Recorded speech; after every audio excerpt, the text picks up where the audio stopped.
What's going on? Why is there a stranger living in this house? I questioned my husband, Drew, who was standing there. Then my husband said something unbelievable. You and I divorced 2 months ago already. What? What the hell do you mean? Oh yeah, I almost forgot to tell you, but I also sold this house.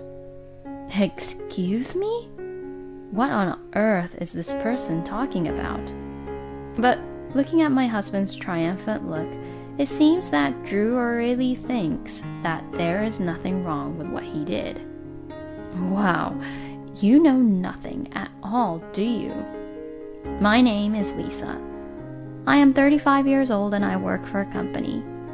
I have been married to my husband, Drew, for almost 3 years now. We met at a matchmaking party, and my husband aggressively approached me, and from there, we started to go out. We continued to date and go out at a steady pace, and ended up getting married. When I got married, my dad was very happy. This was because I had been living alone with my dad since my mom died when I was 16 years old. My dad had told me that since I had just started work, I should live on my own and enjoy my 20s. But seeing the lonely look on my dad's face when my mom passed away of her illness, I couldn't really leave him all alone. So that's why I remained at home and lived with my dad for some time after I started working. Still, as I entered my 30s and people around me began to not only get married but also have kids, I began to feel bad about ending up without showing my dad being a bride or his grandkids. Therefore, I started stepping out to meet people at parties. My father was very moved when he saw me as a bride. I wish your mom could have seen you like this. I almost cried when he said that. After the wedding ceremony, I started my newlywed life with my husband. I was enjoying my married life, thinking that my next goal was to have a child and show my father the face of his grandchild. My husband and I were in love in the beginning of our marriage, and since we both worked, we supported each other while sharing house chores. But after a year of marriage, my husband's attitude gradually changed. I'm home. Oh? You were late coming back home today? No, I came home on time as usual. And you haven't made dinner yet? It was the day my husband was in charge of cooking dinner. But my husband suddenly says something surprising. I'm not going to make any meals anymore. Excuse me? I mean, isn't it strange for a man to do house chores anyway? That's not true. In this day and age, there is even a term called house husbands, and it doesn't matter what gender you are to do any of the house chores. People are getting too carried away by the media. Usually, women are better at cooking, so it's best for them to cook, right? No way. I do love your cooking, you know. Oh, God. You're such a pain in the ass. Well then, all the days that I'm in charge of cooking, I'll either get us a delivery or get frozen meals. What? That's a bit... It costs a lot of money, and health-wise it's not that good. Then you cook. My husband said that and started forcing me to do all the house chores, even on the days he was in charge. He was kind to me when we first got married, but why has he turned out this way? Maybe this was actually who my husband was. I'm not really sure, but I wasn't thinking about getting a divorce yet. I had been able to make my dad happy by getting married to Drew, but I did not want to make him worry again by getting a simple divorce when I had not yet achieved my goal of showing him his grandkids' faces. Besides, I still loved my husband, and if possible, I wanted to get back to a relationship where we could properly care for each other again. So, I did all the house chores by myself, even though it was very difficult for me to balance everything out. My husband and I are both full-time employees, and we are in about the same position in terms of earning income and having the same responsibilities. The time we leave the house and the time we return home is not much different. So, of course, we split our living expenses 50-50. Yet, my husband seems to think that he is superior. He seems to assume that the man is absolutely superior back at home.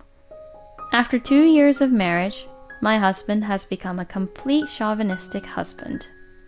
I'm home. You're late. Hurry up and make dinner. I've been working late, you know. Can't you at least help me cook a little? Huh? I'm home being exhausted. Besides, housework is your job as a wife, right? Shut up and get on with it. Being dismayed and disappointed at my husband on how old-fashioned his ideas were, I thought that if I argued further, it would only make me tired. So I had no choice but to cook. From this time on, I gradually lost hope in my marriage with my husband. I doubt that my husband will ever return to the kind person he was when we were first married. I'll never achieve my goal of showing my dad his grandkids. I decided it was time to prepare for divorce, and I decided to talk to Dad about it. I see. I'm really sorry. Dad, you were so happy that I got married. What are you talking about? I'm not saying that you had to get married or that I had to see my grandchildren.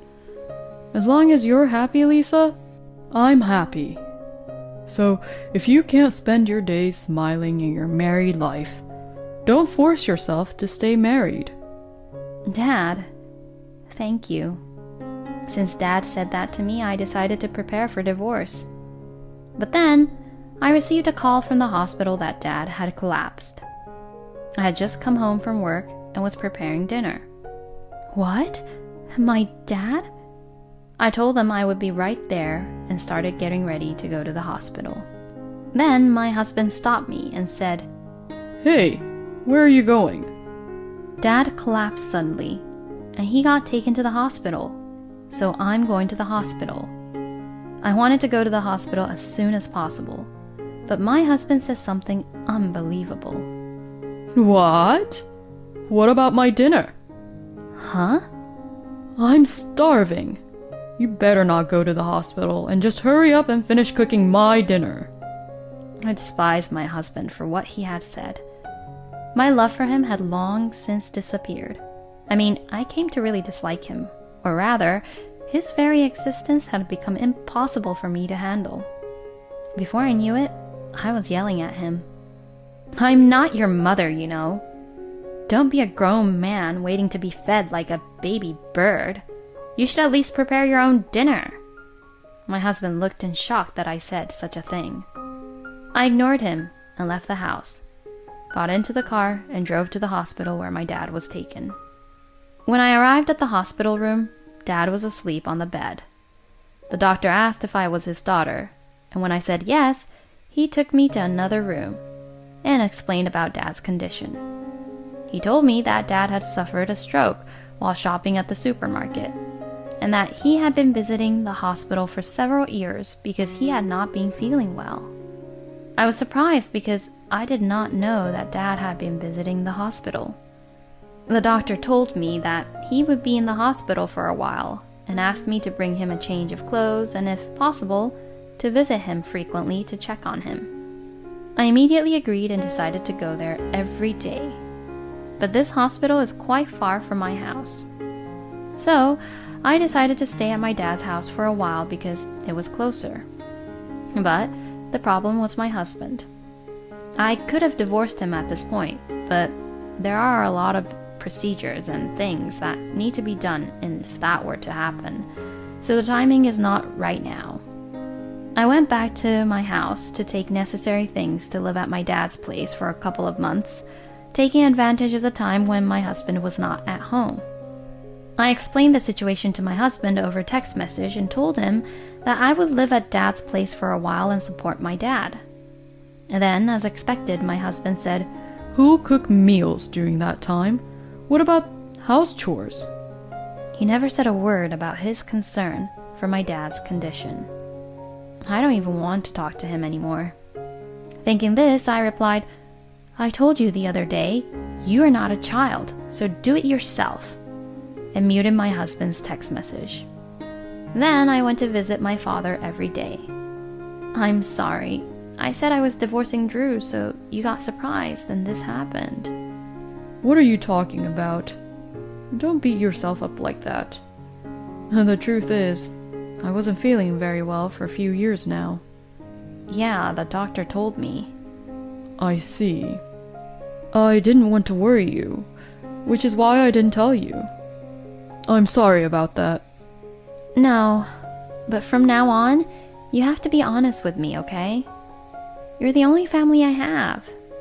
Okay. Then Dad's facial expression became softer. He must have been under a lot of pressure to be a strong parent because he lost his wife first. That's why I tried to never show any weakness. But now I am 35 years old, and I am an adult, working in the society. I want Dad to rely on me at least a little. My dad accepted my feelings and began to ask me for various favors, such as, I want to eat that snack tomorrow, and so on. I was happy to be able to do something for him. And Dad was getting better, and the doctor told me that he was going to be able to leave the hospital. So I decided to move back to my dad's house completely and divorce my husband. I went to our home for the first time in about 2 months to discuss about divorce. Then I found a young woman living there who was not a relative of mine. I was so surprised that I froze, and she was also very surprised. "Wait a minute, who are you?" Well, who are you?" The woman in front of me said, "I live here." And to that I replied, "This is my house." At that moment, my husband came out of the bathroom. Huh? Why are you here? My husband looked at me and said that. "What's going on? Why is there a stranger living in this house?" I questioned my husband, Drew, who was standing there. Then my husband said something unbelievable. You and I divorced 2 months ago already. She's Rita, and she's my new wife. What? What the hell do you mean? I didn't file for divorce. Oh, don't worry. I already did it for both of us. But wait, what are you talking about? There's no way you can do that on your own. Shut up. It was submitted with no issues, so there's no problem. Oh yeah, I almost forgot to tell you, but I also sold this house. Excuse me? The money from selling the house will be used to cover for compensation. A compensation for the trouble you caused me for being a bad, terrible wife. What on earth is this person talking about? I didn't really know if he was being serious or not. But looking at my husband's triumphant look, it seems that Drew really thinks that there is nothing wrong with what he did. Wow, you know nothing at all, do you? About what? This house is jointly owned by both of us, you know? Yeah, I know that. That's why half of it is mine, right? You've been gone out of the house for 2 months, so that's as good as giving me the house, right? All the money from selling the house is mine, and you're a stranger now, so get the hell out.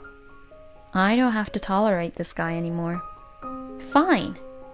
I knew no amount of explanation would help here, so I packed up my belongings, ignoring Drew and Rita looking at me with a victorious look on their faces. She's finally leaving, huh? Finally, the big baggage got out of my way. Let's use the money from selling this house to buy a car or go on an overseas trip. That sounds great. I want to go to Italy. Both Drew and Rita would say such things like that as I left. But just you wait and see. I didn't just go home to visit Dad at the hospital. I will do everything in my power to revenge them. 2 weeks later, I received a call from Drew. Oh, hey! What the hell is going on? Why do I have to pay $250,000 in alimony? This is impossible. My husband was intensely upset. I calmly explained to him, because what you did was fraud and adultery. You deserve to be charged that amount. It's a settlement so that you won't be erased from society. What? What are you talking about? I never committed adultery. I remarried after you divorced me. There's no point in playing dumb like that. I had the investigating agency investigate about your affair while I was away from home. I know that you had an affair with that woman while we were married. And the divorce papers you filed on your own in the first place are invalid. What? No way. Drew apparently really thought that the divorce papers were valid. But since we have proof of Drew's affair, he understood that he would have to pay alimony. The crime of submitting the divorce papers without permission is also known as a forgery of a private document. In other words, it is a complete crime. If I file a proper notification to the police, you will be a criminal. Excuse me? Then you'll be fired from your job and won't even be able to find another job since it'll be in your records. Oh no. Well, if you prefer that, I'll cancel the settlement and file the report. Well, wait a minute. Okay. But even so, isn't $250,000 too much? That includes all the harassment I received from you, as well as the fees for your affair. So I get $200,000, which is half of the $400,000 you sold the house for, and $50,000 in alimony. No way! I'm going to be left with $50,000 in debt. So I can call the police then? But if I do that, I'm sure you'll lose more than $50,000 though. Oh, I got it! I'll pay you. Just don't do that. It's settled then. Thus, I officially divorced my husband and got all $400,000 of the money from selling the house. And since my husband said he couldn't pay in one lump sum, he decided to pay the $50,000 in alimony in installments. I told him that if he failed to pay the alimony, I would report the crime to the police, so the payment has been made without delay. Of course, I also requested alimony of $30,000 from Rita. Rita said that she too was charged such alimony, plus she didn't get the money from selling the house, and when she found out that my ex-husband was in debt, she immediately dumped him. So, Drew was left completely alone, living even poorer and paying alimony every day. But it was all his own fault, so I don't feel sorry for him. On the other hand, I had a lot of money, and my dad was out of the hospital and living well at home, so although my marriage was difficult, I thought it was a good thing in the end. I am also approaching my late 30s, and it is getting harder and harder to find new people. So, I am thankful that I have some savings. So for now, I'm going to live while working hard and cherishing the time I have with my dad. Thank you for watching until the end. Please subscribe to our channel. See you in our next video.